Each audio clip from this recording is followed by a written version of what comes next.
The following story has been brought to you by StoriesToInspire.org. There's a wild story that happened to one of the Rishonim, actually. And he wrote a piyut about this story of Rabbi Shimon HaGadol. He wrote a piyut that the Ashkenazim, they say it in their prayers on the high holidays, some communities. Hazit, this rabbi, him and his wife had one son.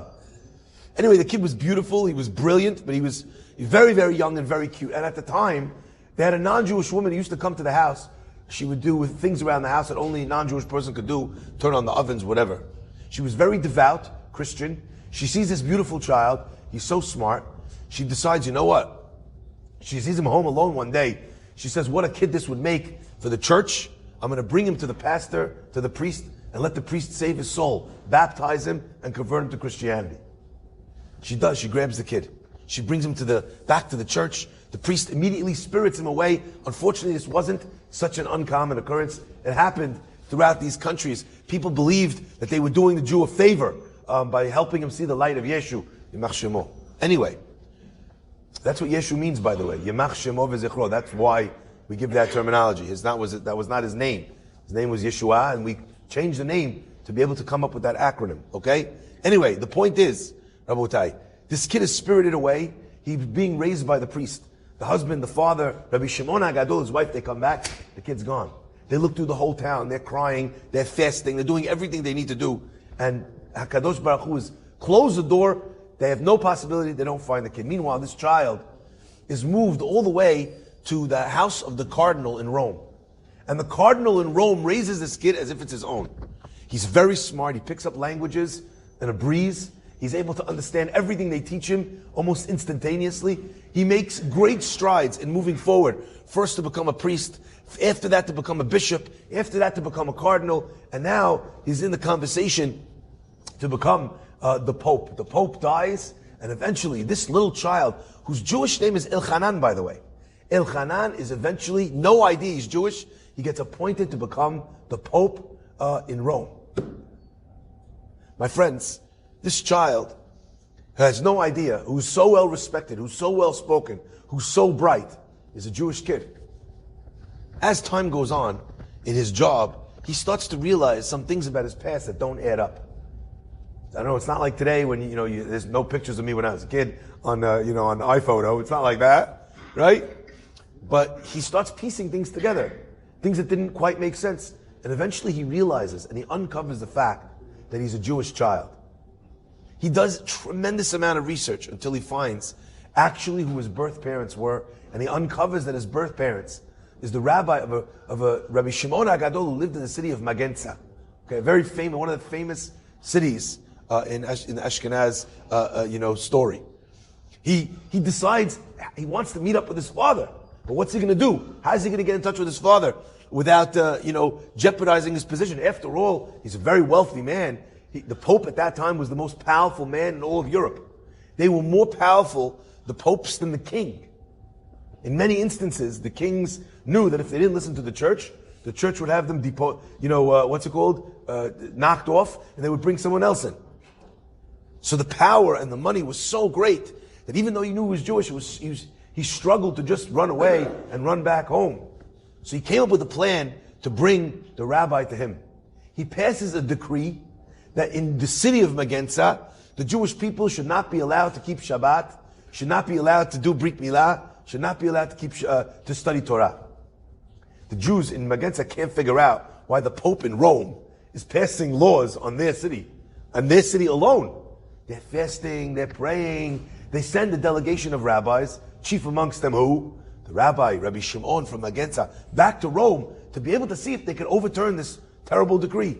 They get to Rome, the people go to the cardinal of Rome, and they ask him, is there anything that we could do? We know this came from the Pope. He says, this comes straight from the Pope. Only person to deal with is to take it to the Pope. And the Jews of Rome can't figure it out, because the Pope has never been against Jews. In fact, he likes all peoples, all religions, but he has a soft spot for the Jews, of all the other popes, many of which were very cruel. They can't understand it. They said the only way is to take a delegation of the most chashuv rabbis in Rome, and the most chashuv rabbis that came from Magenza, and to go visit the Pope. Vayihi Hayom, he was very, very well versed. His favorite game was playing chess. And there were many times that he called in the wise Jews of Rome to play against him. Anyway, they get to the palace. They usher him in. The Pope says, as soon as this man walks in the door, he doesn't say my father, the Rabbi Shimon, bring him in for a private audience. They come in, the guards ask, is there someone here? Rabbi Shimon? The guy says, yes. He says, are you from the city of Magenz? Yes. He says, the Pope allows you to enter. Guess he knows I'm coming, the rabbi says. He walks in, the Pope is in the middle of playing chess against some guy.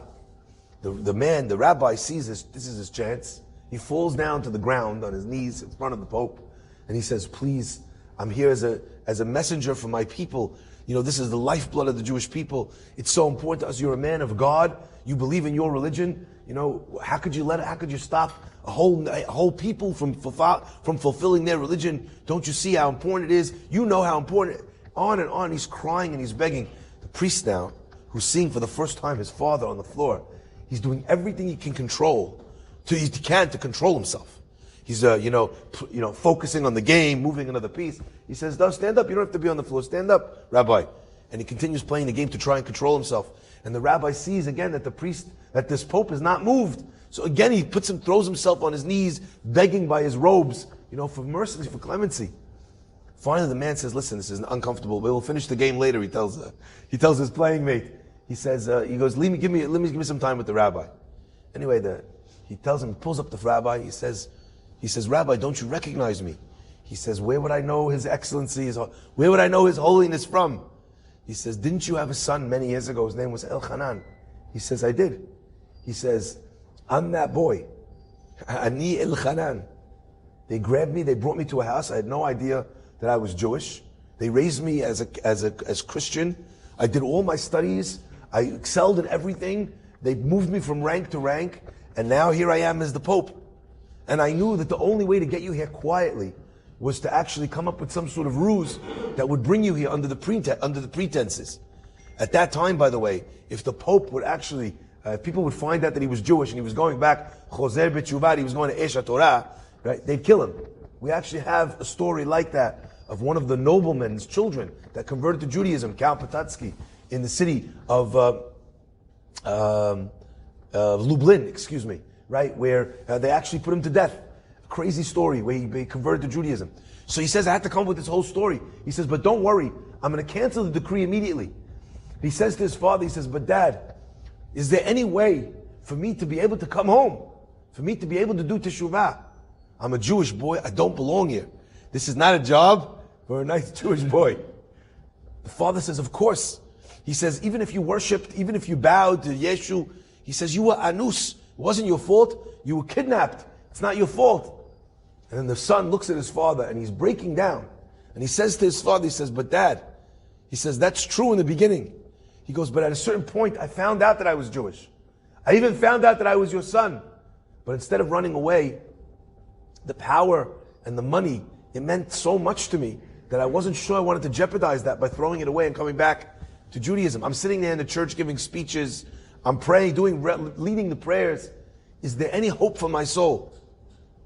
And the father says to him, he says, En davar, there's no thing, ha'omed, that stands b'fnei ha'teshuvah, in front of teshuvah. He says, you were honest that got you there. You were trained to think in a certain way. You were given all this money, you have a terrible nisayon. En davar, there's nothing that stands in front of teshuvah. The son hears these words. He breaks down in his father's arms. He says, go back home. I'm going to write a cancellation. He goes, I have 1 or 2 more things to take care of. He says, and then I'll figure out a way to make it back to you. He sends the cancellation of the decree.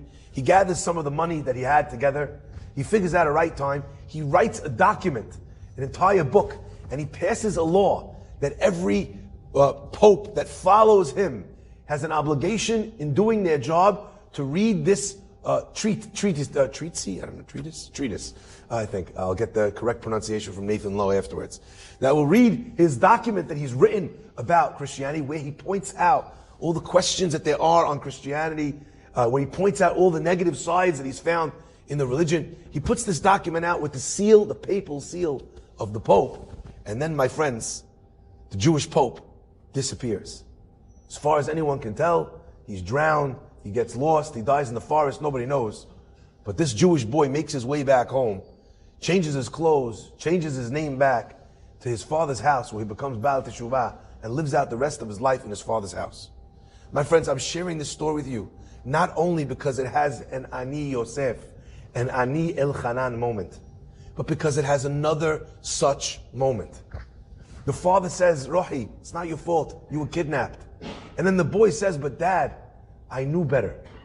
I should have been better. And the father right then has a chance to change the life of his son. The right way with the right sentence, the wrong way with the wrong one. He could have told him what you knew, and you bowed to Avodah Zarah anyway. You knew, you recognized you were Jewish, you're still playing the game because of a couple dollars, you're a worthless piece of garbage. You knew, and your mother and I are sitting at home crying for you, and you didn't do anything, you didn't send anything, you didn't send us a message. You're a cruel, heartless person. Never want to talk to you again. That chance, when someone comes to us, broken like Yehuda is, when someone comes to us, we have an opportunity to tell them, you're crying now, you're crying about your father now, you don't give a darn about your father. When you sold me, what did you think about your dad? You know, that's what he could have said to him. He could have said to Yehuda, oh, you're worried about this? He goes, you know what? You guys did far worse to me. He could have killed Yehuda and the brothers in that moment with one sentence. But in the end, he said, Ani Yosef, Ha'od Avichai. The only thing that's important to me is his dad's still alive. Can we come back together? Can we rebuild the family? Can we sit at the same table? After a fight, my friends, there's an opportunity for someone to say one sentence that puts it all back together. One sentence that says, this is fixable. Let's work it out. En davar ha'omed b'fnei ha'teshuvah. Or a person could say, there's no chance. There's no hope. Forget about it. That ship sailed. It's water under the bridge. We're too far gone. And I bet you could think of a lot of sentences that in one sentence say or spell death for a relationship. And you could think of sentences, one sentence, that spell a welcome back home. May Hashem bless us to seek out the sentences that change our perspective on people, and to be able to be the ones that deliver those sentences that reignite hope in the heart of someone after a very difficult time. Enjoyed this story? Come again. Bring a friend. StoriesToInspire.org